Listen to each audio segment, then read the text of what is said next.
ಧನುಸ್ಸು ರಾಶಿ, ಮನೆಯವರ ಒತ್ತಡಕ್ಕೆ ಮಣಿದು ವಾಹನ ಬದಲಾವಣೆ, ವಾಹನವನ್ನು ಹೊಸದಾಗಿ ಖರೀದಿಸಬೇಕು ಅಂತಕ್ಕಂತಹ ನಿರ್ಧಾರಕ್ಕೆ ಬರ್ತೀರಿ. ಇಷ್ಟು ದಿವಸ ಅದು ಬೇಡ ಬೇಡ ಅಂತ ಹೇಳಿ ಮುಂದಕ್ಕೆ ಹಾಕ್ತಿದ್ದಂಥವ್ರು ಈಗ ಆಯಿತು ಅನ್ನುವಂತಹ ಒಪ್ಪಿಗೆ ನೀಡುವ ಸ್ಥಿತಿಗೆ ನೀವು ಬರಬಹುದು ಅನ್ನುವಂಥದ್ದು. ರಾಜಕೀಯ ವ್ಯಕ್ತಿಗಳಿಗೆ ಶುಭವಾದಂತಹ ದಿವಸ. ಕುಟುಂಬಸ್ಥರಿಗೆ, ಸಂಬಂಧಿಕರಿಗೆ, ನಿಮ್ಮ ಜೊತೆ ಕೆಲಸ ಮಾಡ್ತಕ್ಕಂಥವ್ರಿಗೆ ವಿಶೇಷವಾಗಿ ಏನನ್ನಾದರೂ ಕೊಡುವಂತಹ ಮನಸ್ಸು ಬರುತ್ತೆ. ಅದು ನಿಮ್ಮಿಂದ ನಡೆಯುವಂತಹ ಒಳ್ಳೆಯ ಕೆಲಸ.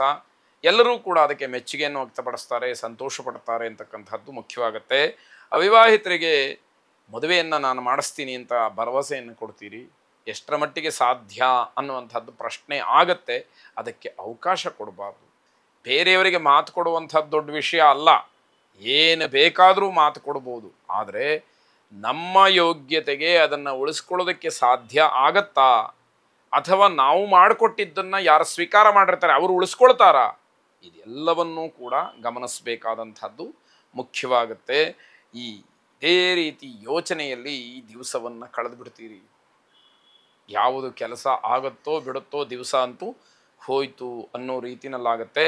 ಶ್ರೀಕೃಷ್ಣನನ್ನು ವಿಶೇಷವಾಗಿ ಪ್ರಾರ್ಥನೆ ಮಾಡಿ, ವಸುದೇವ ಸುತಂ ದೇವಂ ಕಂಸ ಚಾಣೂರಮರ್ದನಂ ದೇವಕೀ ಪರಮಾನಂದಂ ಕೃಷ್ಣಂ ವಂದೇ ಜಗದ್ಗುರುಂ ಎಂಬತಕ್ಕಂತಹ ಪ್ರಾರ್ಥನೆ ನಿಮ್ಮದಾಗಿರಲಿ. ಶುಭವಾಗಿ. ಮಕರ ರಾಶಿ, ಹೆಚ್ಚಿನ ವಿಷಯ ಸಂಗ್ರಹಕ್ಕೋಸ್ಕರವಾಗಿ ಅಧ್ಯಯನದ ಕಡೆ ಗಮನವನ್ನು ಕೊಡ್ತೀರಿ. ಬಹಳ ಉತ್ತಮವಾದಂತಹ ಬೆಳವಣಿಗೆ. ಯಾವುದೇ ವಿಷಯ ಇರಲಿ, ಮಾಹಿತಿ ಸಂಗ್ರಹ ಇರಬೇಕು.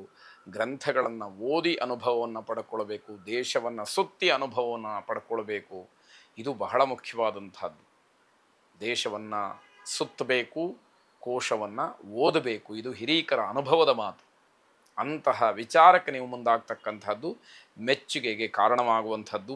ಹುಳಿಯ ಪದಾರ್ಥವನ್ನು ಸೇವಿಸಬೇಡಿ, ಆರೋಗ್ಯದಲ್ಲಿ ವ್ಯತ್ಯಯಗಳು ಕಾಣ್ತಕ್ಕಂಥದ್ದು.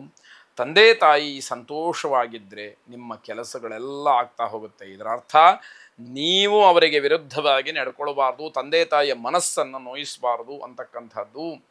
ಅದನ್ನು ಚೆನ್ನಾಗಿ ಜ್ಞಾಪಕದಲ್ಲಿ ಇಟ್ಟುಕೊಂಡು ಅದರಂತೆ ವರ್ತಿಸಬೇಕಾಗತ್ತೆ. ನಿಮಗೂ ನಿಮ್ಮ ಕುಟುಂಬಕ್ಕೂ ಇದರಿಂದ ಸಂತೋಷ ಇದೆ. ಯಾವಾಗ ಹಿರೀಕರ ಆಶೀರ್ವಾದ ನಿಮಗೆ ಪರಿಪೂರ್ಣವಾಗಿ ಸಿಕ್ಕುತ್ತೋ ಆಗ ಇಡೀ ಕುಟುಂಬ ಸಂತೋಷವಾಗಿರ್ತಕ್ಕಂಥದ್ದಾಗುತ್ತೆ. ನಿಮ್ಮ ಕರ್ತವ್ಯ, ಧರ್ಮ, ನ್ಯಾಯದ ಬಗ್ಗೆ ಒಳ್ಳೆಯ ತಿಳುವಳಿಕೆಯನ್ನು ಇಟ್ಟುಕೊಂಡು ನಡ್ಕೊಳ್ಬೇಕಾದಂಥದ್ದು ಮುಖ್ಯವಾಗುತ್ತೆ.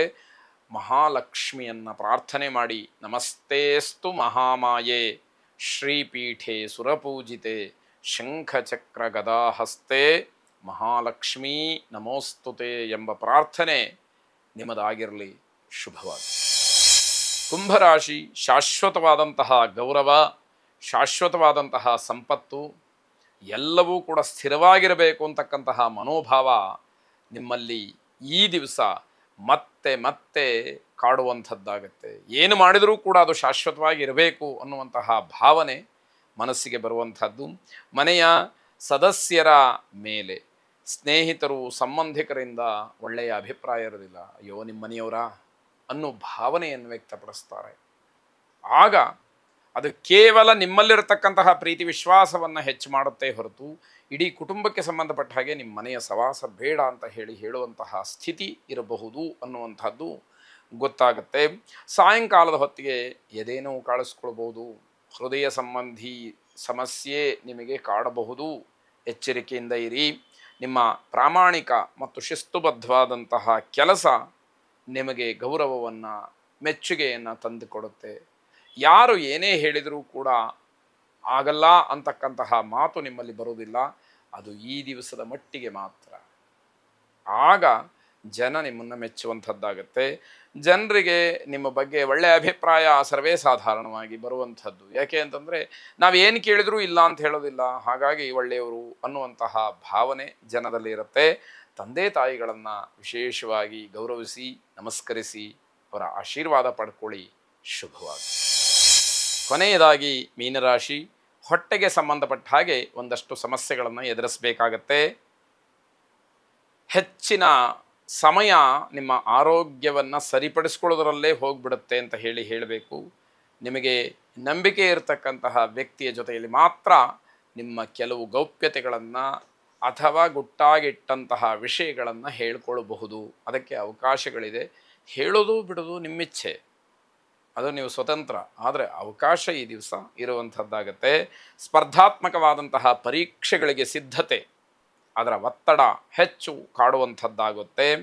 ನೀವು ಮಾಡಬೇಕಾದಂತಹ ಕೆಲಸವನ್ನು ಬೇರೆಯವರಿಗೆ ವಹಿಸಬೇಡಿ. ನಿಮ್ಮ ಕೆಲಸವನ್ನು ನೀವೇ ಮಾಡಿ, ಇಂದಿನ ಕೆಲಸವನ್ನು ಈಗಲೇ ಮಾಡಿ ಅನ್ನುವಂತಹ ಸಿದ್ಧಾಂತಕ್ಕೊಳಪಟ್ಟು ಕಾರ್ಯಪ್ರವೃತ್ತರಾದರೆ ಜಯ ಇರತಕ್ಕಂಥದ್ದು. ವಿದ್ಯಾರ್ಥಿಗಳಿಗೆ ತುಂಬ ಒತ್ತಡ ಇರುವಂತಹ ದಿವಸ ಇದು. ಮದುವೆಯ ವಿಚಾರದಿಂದ ನಿಮ್ಮ ಮನಸ್ಸಿನಲ್ಲಿ ಗೊಂದಲ ಉಂಟಾಗುತ್ತೆ. ಮದುವೆ ಆದ ಮೇಲೆ ಮದುವೆಗೆ ಸಂಬಂಧಪಟ್ಟಂತಹ ಯಾವುದೋ ವಿಚಾರಗಳಿರ್ಬೋದು, ಇನ್ನು ಮದುವೆ ಆಗಿಲ್ಲದೆ ಮದುವೆ ವಿಚಾರಕ್ಕೆ ಸಂಬಂಧಪಟ್ಟ ಹಾಗೆ ಗೊಂದಲಗಳು ಉಂಟಾಗಬಹುದು. ಇವೆಲ್ಲವನ್ನು ಗಮನಿಸ್ಕೊಳ್ಬೇಕಾಗತ್ತೆ. ಎಲ್ಲ ಗೊಂದಲಗಳಿಗೆ ಸೂಕ್ತವಾದಂತಹ ಸಮಯದಲ್ಲಿ ಸರಿಯಾದಂತಹ ಪರಿಹಾರ ಮಾರ್ಗವನ್ನು ಕಂಡುಕೊಳ್ಳಿ ಅಂತಕ್ಕಂಥದ್ದು. ಮಾರುತಿಯನ್ನು, ಆಂಜನೇಯ ಸ್ವಾಮಿಯನ್ನು ವಿಶೇಷವಾಗಿ ಪ್ರಾರ್ಥನೆ ಮಾಡಿ. ಮದುವೆ ವಿಚಾರಕ್ಕೆ ಬ್ರಹ್ಮಚಾರಿಯಾದಂತಹ ಆಂಜನೇಯನನ್ನು ಪ್ರಾರ್ಥನೆ ಮಾಡೋದೇ ಅನ್ನುವಂಥದ್ದು ನಿಮಗೆ ಜಿಜ್ಞಾಸೆ ಆಗ್ಬೋದು ಕೆಲವರಿಗೆ. ಕೆಲವರು ಈ ಜಾತಕ ಇತ್ಯಾದಿಗಳನ್ನು ತೋರಿಸಕ್ಕೆ ಬಂದಾಗ ಈ ಪ್ರಶ್ನೆಗಳನ್ನೆಲ್ಲ ಕೇಳ್ತಾರೆ.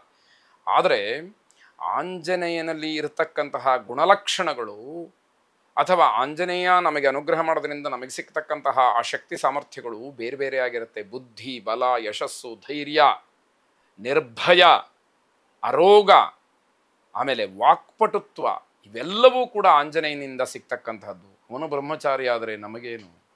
ಅವನ ಅನುಗ್ರಹ, ಅವನ ಸೇವೆಯನ್ನು ಮಾಡ್ತಕ್ಕಂತಹ ಯೋಗ್ಯತೆ, ಅರ್ಹತೆ, ಅವನನ್ನು ಮನಸ್ಸಿನಲ್ಲಿ ಧ್ಯಾನ ಮಾಡ್ತಕ್ಕಂತಹ ಶುದ್ಧ ಮನಸ್ಸು ನಮ್ಮದಾಗಬೇಕೇ ಹೊರತು ಈ ಯಾವುದೇ ರೀತಿಯ ದುಸ್ತರ್ಕವಾದಂತಹ ಪ್ರಶ್ನೆಗಳು ಅಲ್ಲಿ ಬರಬಾರದು ಅಂತಕ್ಕಂತಹ ಸಲಹೆ. ಶುಭವಾಗಲಿ.